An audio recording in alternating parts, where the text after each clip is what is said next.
If you're new to my channel, make sure to subscribe and click on the notification bell so you never miss out when I upload a brand new video. So now we're going to work on the buy button and the create transaction remote function so that we can check to see if the player has enough money and give them their item. So let's insert a local script into the buy button, and we're going to start off by just defining one variable at the moment, which is going to be model name, and that is going to be equal to script.parent.parent.model name, which is the value of the model which we're currently looking at. We're then going to want to have a mouse button one click event for when the button has been pressed, and we're going to want to invoke the create transaction remote function. And there's going to be an outcome from this, whether we can buy, whether the purchase has been granted or declined, maybe because they don't have enough money or something. So that outcome is going to be either true or false. Well, not true or false, because we're gonna send back an error message. But we can say game.replicated storage .create transaction :invoke server, and we're going to pass through as a parameter script.parent.parent. In fact, we can just say model name .value.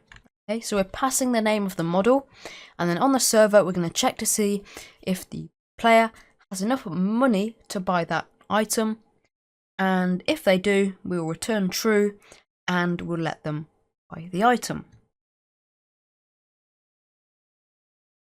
So let's head into our main server script so that we can script this create transaction remote function in the server. So we'll go over into the script, and at the bottom here, let's begin by saying game.replicated storage .create transaction .onServer invoke equals function, and then we'll drop a line so we've got our end added in.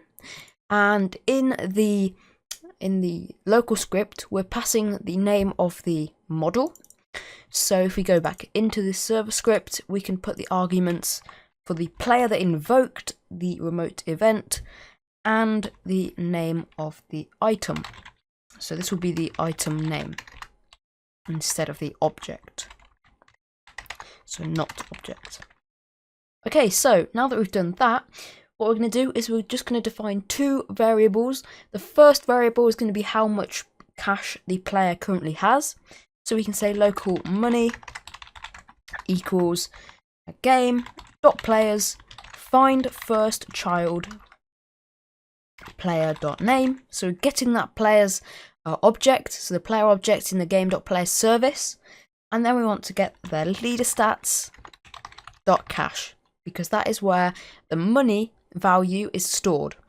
We then want to get how much the item costs, the item that they want to buy.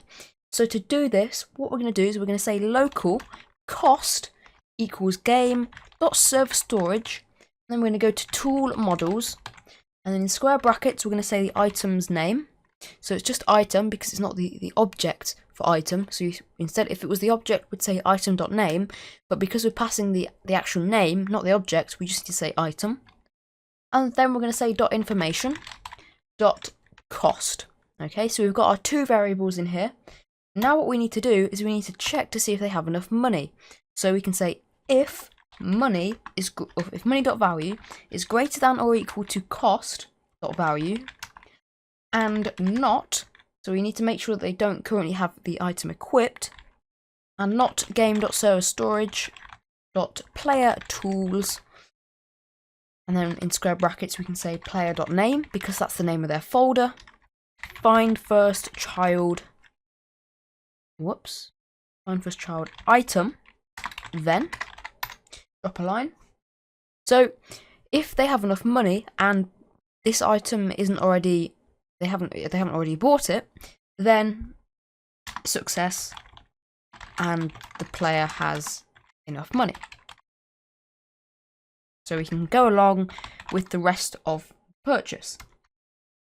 However, else, if cost.value is greater then money.value, not greater than or equal to, just greater. So if the cost is higher than the amount of money they currently have, and not game.serverStorage.playerTools, same thing, .name, in square brackets, find first child item, then we know that they don't have enough money. But what if the player already owns this item? Well, we've got this and not. We've got this and condition here. So they have to have enough money, but they also have to have not got this item, okay? But if they have got the item, we can say else, and we can return back to the local script that it's already bought, okay? So if we just return this string, this is going to be our error message, okay? So we're either going to return true if it went well, if the purchase succeeded, else we're going to return an error message if something went wrong. So this else if will only execute if they have enough money, and if they don't have enough money and they don't currently own the item. If we get to this else here, we know that it can't be that they don't have enough money, it must be that they already have this item, so we're returning that it's already bought. But in this else if here, we can just return not enough cash, okay? Actually, I'm just going to keep it as 3 different words. You can do it however you want, you just need to make sure that in the local script you're using the same strings. So we're returning not enough cash if they don't have enough cash, but if they actually do have enough money and they actually, are serious with this purchase, they want to buy an item, we can now begin scripting it so that we can give them the tool and we can update their equipped value. So what we're going to do is firstly, head back here. Firstly, what we're going to do is we're going to deduct the cash from their balance. So what we'll do is we're just going to say money.value equals money.value minus the cost. Okay, so cost.value. So this is just taking the money from their balance because they're paying for it. We then want to unequip their tools because we're going to be clearing their backpack of tools because they might already have a specific tool. Now, let's imagine you're making a mining simulator. You only want them to have one tool at a time. So we're going to unequip their tools to put them all back into the backpack so that we can search through them and loop through them. Because if you're holding an item and it's equipped, it's not actually in your backpack. It's actually in your player. So you can go test that out and you'll see when you equip the item, it goes into your player model until you unequip it, which is when it goes into your backpack. So we need to unequip the tools to have them all in one place so that we can loop through them, else we might miss one out when it's being held. So we can say player.character, and then we can say .humanoid, unequip tools, just like this. And then what we want to do, we want to loop through all the tools in their backpack. So we can say for I, tool in pairs, player.backpack, get children, because everything will be in their backpack now, all of their tools. We want to check to see if that tool's name, whoops, I spelt it wrong. We want to check if that tool's name is equal to the value of our equipped value. Because remember, we're updating that equipped value whenever we equip an item, so when we get that item. So if that tool is currently equipped, then we've got the item, we've got the tool which we need to destroy from the player's backpack. So we can say tool destroy. So we've now deleted the equipped tool from their inventory, from their backpack. And now what we can do is put the new item into their backpack and set it to equipped. So we can say player.equipped.value equals item. Remember, it's just the name of the item. So now we can take the tool and clone it by saying local tool equals game.serverStorage.tools find first child item clone. And then we're going to say tool.parent equals game.serverstorage.playertools, and then we can say player.name in square brackets because that's their folder. So we're placing it into their folder first, and now we're just going to duplicate this code, this 2 lines of code, and paste it just below it, and we're going to just change the parent to their backpack. So we can just delete the game.serverstorage.playertools and replace it with player.backpack, just like that. And then we're just going to want to return true to let the client know that the transaction was successful and there were no errors. So that is all we need to do for the create transaction remote function. Now we just need to do the client side of it so that we can show on the GUI that everything went well and that the player can now have their item. So we're going to go back into the buy button here, and you can see we invoked the remote function and we set it to a variable called outcome. And what we want to do is we want to check to see if the outcome is equal to true. So if outcome equals true, then we know that the purchase was successful, okay? And they've now got their tool. So we can say script.parent.text equals equipped, because when we buy the tool, we just equipped it by setting the equipped value and we put it into their backpack. So it is equipped. So what we're going to want to do now is check to see if the outcome was something different, because it could have been not enough cash, or you might have already bought the item. So that's what we have to deal with. So let's drop a line and say else if outcome equals not enough cash. Then we're just going to write a comment saying that they do not have enough cash. And then, oops, made a spelling mistake. And then we're going to do the other outcome. So we're going to say else if outcome equals already bought. Then, so if they've already bought the item and they're clicking the button again, then they will be wanting to equip the item.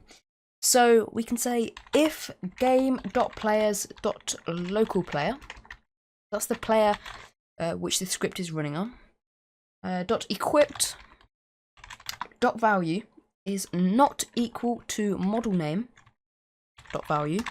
So if the item which he's looking at right now, he or she is looking at right now, is not the equipped item, then and they've clicked the button, then they obviously want to equip this item. So we're going to want to fire one of our remote events called equip tool. So we can say game.replicatedStorage.equip tool on fire server model name .value. Now this is going to make the tool equipped, okay, just without any of the purchase restrictions or checking to see if he has enough cash or deducting the cash, because he's already bought the item. He just wants to equip it. So we're going to have to create a separate function for this remote event, which we'll do later on. We will code the equip tool event so that we can give the player the item. Then we just want to say script.parent.text equals equipped, because the player will have equipped it by then.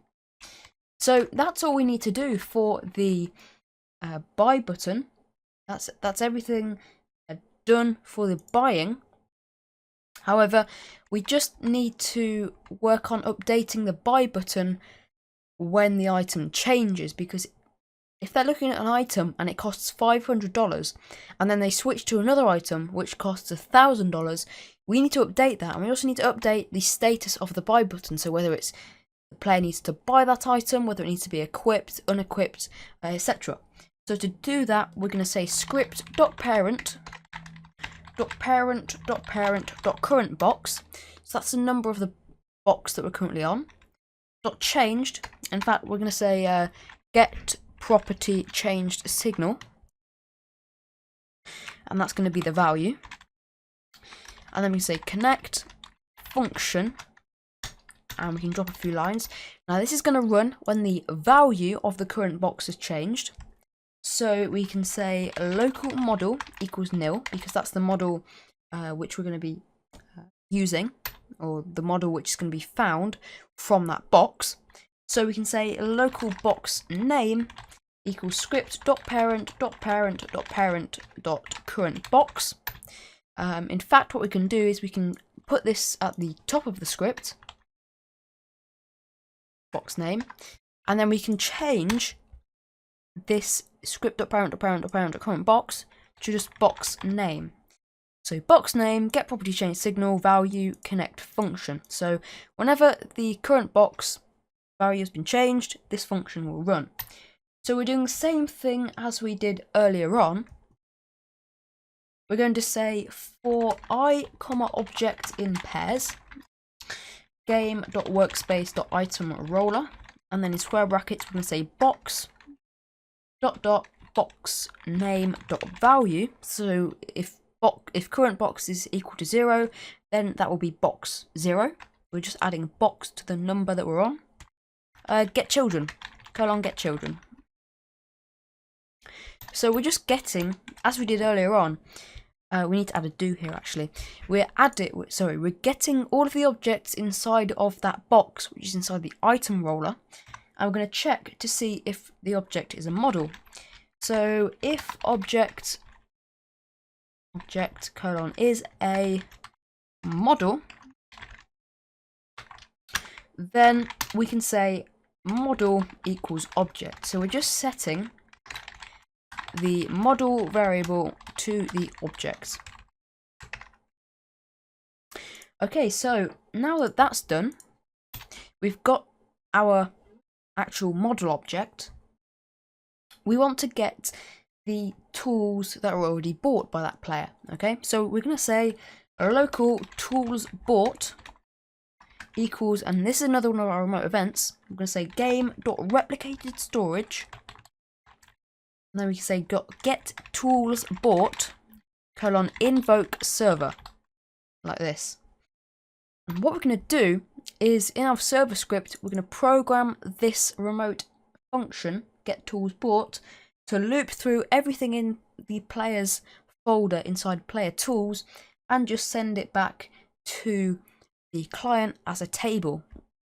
So let's go back into our script, and at the bottom we can just write here, we can say game.replicated storage .get tools bought on server invoke equals function, and then we can pass our argument of player, because that's the player who invoked this remote function, so which client invoked it.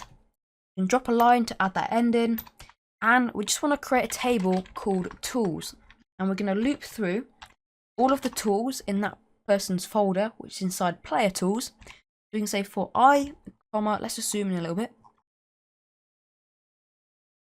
Go. For I tools, for I tools in pairs, game.serverstorage.player tools, and then we are just going to give the name of that folder, which is their name, in square brackets, get children, do, and inside of this for loop we can just say table.insert tools tool.name. So inserting, we can just change tools to tool. We're inserting into the tools table the name of each tool in their player tools folder. So it will just get everything in their inventory and put all of the names of those objects into that table, and then we're going to return that table back by saying return tools. So we're sending it back to the client. So now let's head back into our local script in the buy button, and our tools bought should look like this now. It should be our table, and it will hold a bunch of different tool names. So you could have a mega drill, for example. You could have, I don't know, an epic drill. Excuse my spelling. We could have a gun. You know, all of your tools in your inventory are going to be in that table. Only the ones that are for sale though in your shop. So what we're going to want to do is we're going to want to use this table, and we're going to loop through it. So we're going to say for I, tool in pairs, and we can loop through the tools bought table, do. And inside of this for loop, we're going to say if tool equals model.name. So if the tool in that table is equal to the model, right, which we're currently looking at, then we know that it's already been bought by the player. So what we can do is we can set the text of the buy button to equipped. Okay. Else we know that it hasn't been bought yet, so we can say script. Well, I mean, it hasn't been equipped yet, so we can say script.parent.text equals equip. So what we're doing here is we're just making it so that we don't have to check every single item each time. This is just an automatic function, which is going to this function is basically going to check if you own the item, and it's going to update the buy button to make it so that you either have to equip the tool, unequip the tool, or buy it. So it's pretty cool, and we don't need to touch this anymore because I think we are pretty much done with the buy button. I think we are, yep. And what we can do is we can go check this out and play the game, and most of it should work. We haven't got the functionality for the equip tool yet, but that shouldn't affect anything. So let's say game.replicated storage, open shop, and you can see it says 550 here. And I'm not sure if it should be changing or not. No, I think it's because we haven't bought the items yet. So we have an error. So let's have a look. So I found the issue, and the issue is in the create transaction event, because when we were trying to click on the buy button, there was some issue and it said leader stats is not a valid member of player. And you can see we've not got any leader stats in our player, and that is because in the saving script I forgot to give a parent to the leader stats and the cache. So we can say leader stats.parent equals player, and then if we say cache.parent equals leader stats, and if we say in shop.parent equals player, and equipped.parent equals player as well, it should all work. So you always have to give a parent to your values so that they know where to go.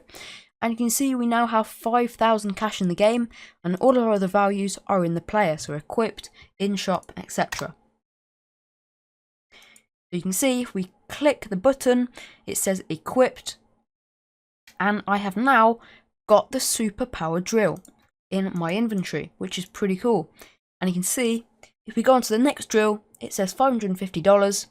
If we go back to this one, it updates to equipped.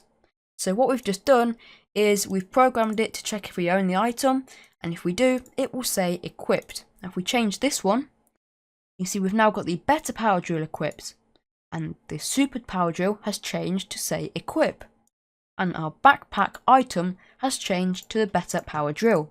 I've bought them all now, and you can see we've got a nice responsive buy button, which will change depending on the status of each button. So there we go. So next, what we need to do, we need to program that equip tool remote event, which we were working on earlier in the buy button. This is so that if the player has already bought the item, they can equip it again.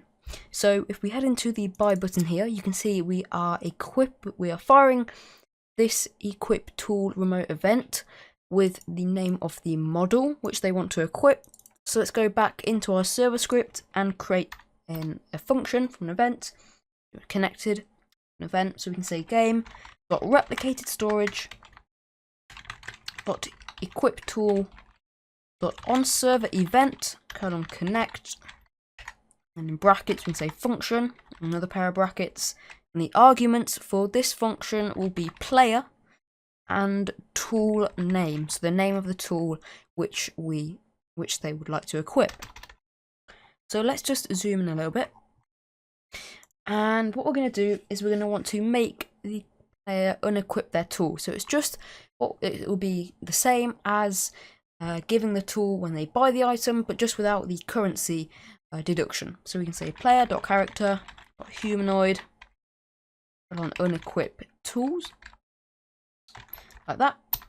And then we want to check to see if they have anything equipped. So we can say if player.equipped.value is not equal to nothing. So if they have something equipped, we want to find the item and destroy it and get rid of it from their we want to get rid of the equipped. We want to basically clear the equipped value.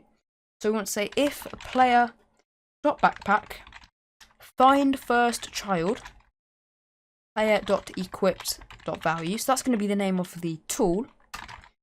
Then player.backpack, and in square brackets we can say player.equipped.value, and we can say destroy.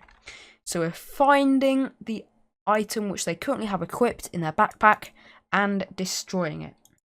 We then want to update the equipped value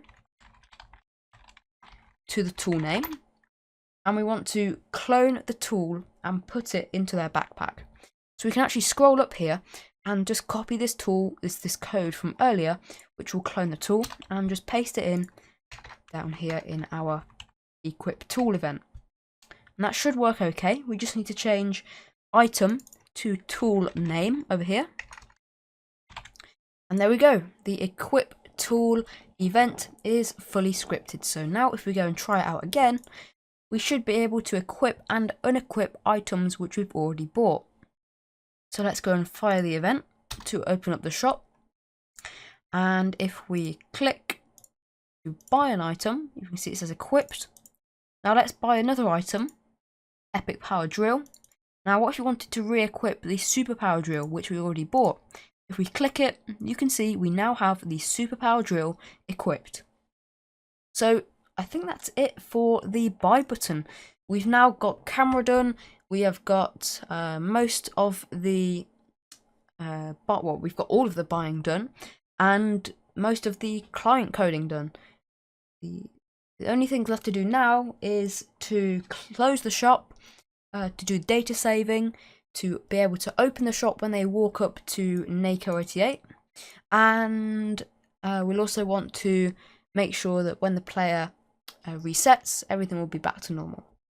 So what we're going to do is we're going to program the close shop event now. Okay, so we're going to be scripting the exit button. So what we're going to do is we're going to create another local script in the exit button, and inside of this local script we're going to say script.parent.mouse button one down, mouse button one click, connect function. Okay, so anything in here is going to run when the exit button has been clicked. So first things first, we're going to want to make the frame invisible so that the player can see themselves in the game world again.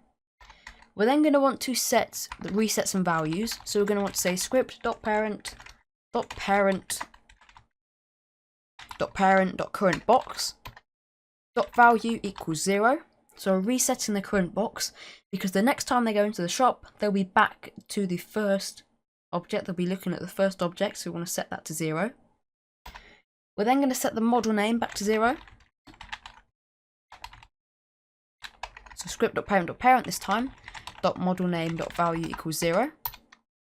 Then we're going to set the colours of the back and forward buttons back to just completely lit up, so they're both enabled.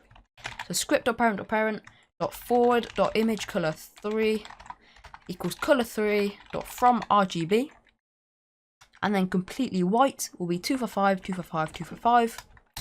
And remember, this is a tint. It's not actually the color of the image. It's just a tint, a bit like hue and saturation on an image editing program. I'm going to do the same thing again for the back button. Color 3 from RGB 255 255 255. And then we want to work on manipulating the camera to get it back to normal. Now remember, it's set to scriptable at the minute because we're manipulating it. We want to put it back to the default, so we can say game.workspace dot current camera dot camera type equals custom. And then we're just going to want to set the camera subject, so what the camera is looking at. Game.workspace.currentCamera.camera subject equals game.players.localplayer.character.humanoid. And then we're going to want to fire the close shop event. So we can say game.replicatedStorage.close shop fire server. And this is so that we can clean up things on the server to get ready for the next time that we want to use it. So if we head back into our server script, we're going to want to start working on this close shop event. So what we can do is we can go back to script, and at the bottom here, what we're going to say is game.replicatedStorage.close shop on server event connect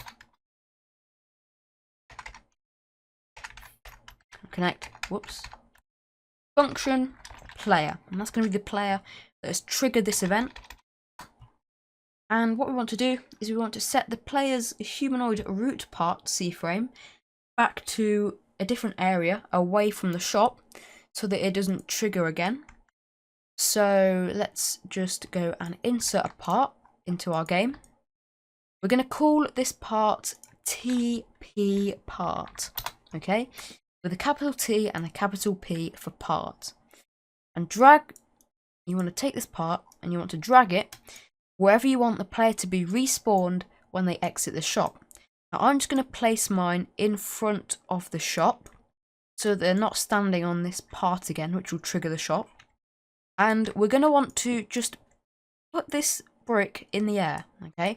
Because if the player's a little bit too big and it's on the floor, they might get stuck in the ground, okay? Or they might get flung off the map.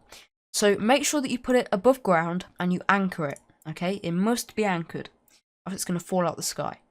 You also need to set canCollide to false, else your player might get flung off the map because it will intersect with the part. And you also want to make this part completely transparent, so set transparency to 1. Once we've done that, we can go back to our server script and we can say game.workspace, and then we want to have the player's name because we don't actually know it yet, so we put it in square brackets. .humanoid root part.cframe equals game.workspace.tp part.cframe. So we're teleporting them to the exact location of that part, so they'll go there and then they'll fall onto the base plate. We then want to set their walk speed back to 16, which is the default value. If you're selling something like a double speed pass, you might want to add some code in to get their speed or something, but to keep it simple, we're just going to set it to 16. The game.workspace player.name, as we just did, .humanoid.walkspeed equals 16. Then we're going to wait 2 seconds and we're going to set their player.inshop.value to false. So now they're completely out of the shop and they should be good to go.